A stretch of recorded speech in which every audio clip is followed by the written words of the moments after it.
ಮೈಸೂರು ನಗರದ ಹಳೆಯ ಕಾಲೋನಿಯಲ್ಲಿ ಒಂದು ರಾತ್ರಿ ಭಯಾನಕ ಘಟನೆ ನಡೆಯಿತು. ಶ್ರೀಮಂತ ಉದ್ಯಮಿ ವಿಜಯ್ ಅವರ ಮನೆಯಲ್ಲಿ ಅವರು ಮೃತ ಸ್ಥಿತಿಯಲ್ಲಿ ಕಂಡುಬಂದರು. ಕೊಠಡಿಯ ಬಾಗಿಲು ಒಳಗಿಂದ ಲಾಕ್ ಆಗಿತ್ತು. ಕಿಟಕಿಗಳು ಕೂಡ ಮುಚ್ಚಿದ್ದವು. ಆದರೆ ವಿಜಯ್ ನೆಲದಲ್ಲಿ ಬಿದ್ದಿದ್ದರು. ಅವರ ಮುಖದಲ್ಲಿ ಭಯದ ಛಾಪು. ಈ ಪ್ರಕರಣವನ್ನು ತನಿಖೆ ಮಾಡಲು ಇನ್ಸ್ಪೆಕ್ಟರ್ ಅರುಣ್ ನೇಮಕಗೊಂಡರು. ಅರುಣ್ ಶಾಂತ ಸ್ವಭಾವದ, ಆದರೆ ಅತ್ಯಂತ ಚತುರ ಪೊಲೀಸ್ ಅಧಿಕಾರಿಗಳಾಗಿದ್ದರು. ಅವರು ಮೊದಲು ಮನೆಯಲ್ಲಿದ್ದವರನ್ನು ಪ್ರಶ್ನಿಸಲು ಪ್ರಾರಂಭಿಸಿದರು. ಮೊದಲ ಅನುಮಾನಿತ ವಿಜಯ್ ಅವರ ಪತ್ನಿ ನಂದಿನಿ. ಅವಳು ಹೇಳಿದಳು, ನಾನು ಅಡಿಗೆ ಮನೆಯಲ್ಲಿದ್ದೆ. ಆತನ ಕೊಠಡಿಯಿಂದ ಜೋರಾಗಿ ಏನೋ ಬಿದ್ದ ಶಬ್ದ ಕೇಳಿಸಿತು. ನಾನು ಓಡಿ ಬಂದಾಗ ಅವನು ಈಗಾಗಲೇ ಸತ್ತಿದ್ದ. ಎರಡನೇ ಅನುಮಾನಿತ ಮನೆಯ ಕೆಲಸದಾಳು ರಮೇಶ್. ಅವನು ಹೇಳಿದನು, ಸರ್, ನಾನು ಹಾಲ್ ಕ್ಲೀನಿಂಗ್ ಮಾಡ್ತಿದ್ದೆ. ನಾನು ಏನೂ ನೋಡ್ಲಿಲ್ಲ.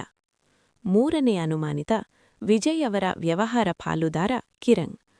ಅವನು ಹೇಳಿದನು, ನಾವು ಮಧ್ಯಾಹ್ನ ಜಗಳ ಮಾಡಿಕೊಂಡಿದ್ದೇವೆ, ಆದರೆ ನಾನು ಸಂಜೆ ಹೊರಟು ಹೋದೆ.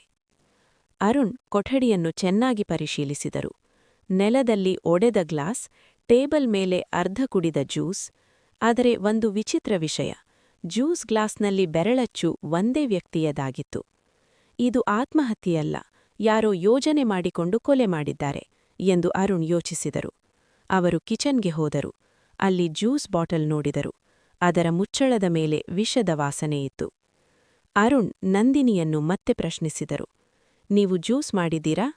ನಂದಿನಿ ನಡುಗಿದಳು, ಹೌದು, ಆದ್ರೆ ನಾನು ವಿಷ ಹಾಕ್ಲಿಲ್ಲ.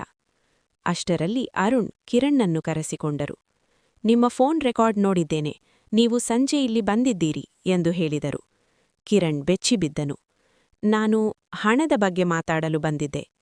ಅರುಣ್ ಶಾಂತವಾಗಿ ಹೇಳಿದರು, ನೀವು ವಿಜಯ್ ಜೊತೆ ಜಗಳ ಮಾಡಿಕೊಂಡಿದ್ದೀರಿ. ಅವನು ನಿಮ್ಮನ್ನು ಕಂಪನಿಯಿಂದ ಹೊರಹಾಕಲು ನಿರ್ಧರಿಸಿದ್ದ.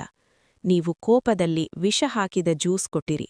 ನಂತರ ಹೊರಗೆ ಹೋಗಿ ಬಾಗಿಲು ಲಾಕ್ ಆಗುವಂತೆ ಟ್ರಿಕ್ ಮಾಡಿದ್ದೀರಿ. ಕಿರಣ್ ನೆಲಕ್ಕೆ ಕುಳಿತು ಬಿಟ್ಟ. ಹೌದು, ನಾನು ಮಾಡಿದೆ. ಅವನು ನನ್ನ ಬದುಕನ್ನೇ ಹಾಳು ಮಾಡ್ತಿದ್ದ. ಪೊಲೀಸರು ಕಿರಣ್ನನ್ನು ಬಂಧಿಸಿದರು. ನಂದಿನಿ ಕಣ್ಣೀರಿಟ್ಟಳು. ಅರುಣ್ ಶಾಂತವಾಗಿ ಮನೆ ಬಿಟ್ಟು ಹೊರಟರು. ಆ ರಾತ್ರಿ ಮೈಸೂರು ನಗರದಲ್ಲಿ ಮಳೆ ಸುರಿಯತೊಡಗಿತು. ಆದರೆ ಒಂದು ರಹಸ್ಯ ಕೊನೆಗೂ ಬೆಳಕಿಗೆ ಬಂದಿತ್ತು.